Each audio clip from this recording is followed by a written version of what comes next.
Magandang umaga mga igan, may isang linggo na matapos ang kambal na pagsabog sa Holo Cathedral sa Sulu. Itong weekend, 3 miyembro ng Abu Sayyaf ang patay matapos makabakbakan ng tropa ng militar.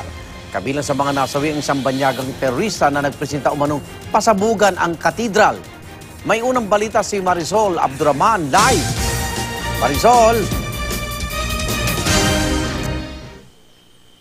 Igan, patuloy pa rin na nagpapagaling dito sa Camp Bautista Station Hospital sa Jolo. Itong mga sundalo nga or ilan sa kanila na nasugatan doon sa matinding bakbakan na nangyari sa Patikul Sulu nung Sabado. At bilang pagkilala nga sa kanilang kabayanihan, ginawaran sila ng Wounded Personnel Medal.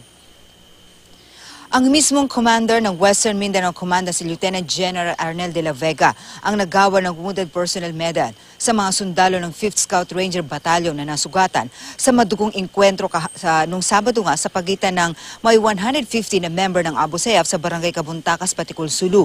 Ang sagupan igan tumagal ng halos 2 oras. Nag-iwan ito ng 5 patay sa panig ng gobyerno at 18 na sugatan. Napatay ng mga ranger sa engkwentro ang pinaniniwalang foreign terrorist na si Black Moro, na ayon sa inisyal na impormasyong natanggap ng 11th Infantry Division, isa raw sa mga nag-volunteer na magpasabog sa Holo Cathedral. Very raw information na may mga FT nga dyan, then nagbunutan pa. Pero wala pang, di ba validated. Nagbunutan po ano, sir? Sinong titira? Bukod sa kanya igan, 2 pang miyembro ng ASG ang napatay at 13 ang nasugatan sa kanila. Nakubkub rin ng mga ranger ang kuta ng kalaban. Ito yung actually yung tina-target nila na location nung mangyari nga ang engkwentro. Ang ilan sa mga nasugatan igan ay inilipad na nung Sabado rin ng gabi pa Zamboanga City, bagamat ang sinasabi ng Western Mindanao Command, minor injury lamang daw ang tinamo ng karamihan sa mga nasugatan.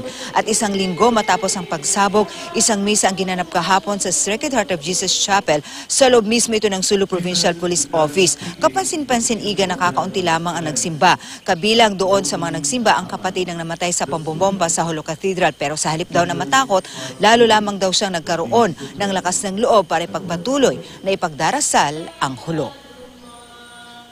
Kinocongratulate ko yung mga nagsisimba din kanina.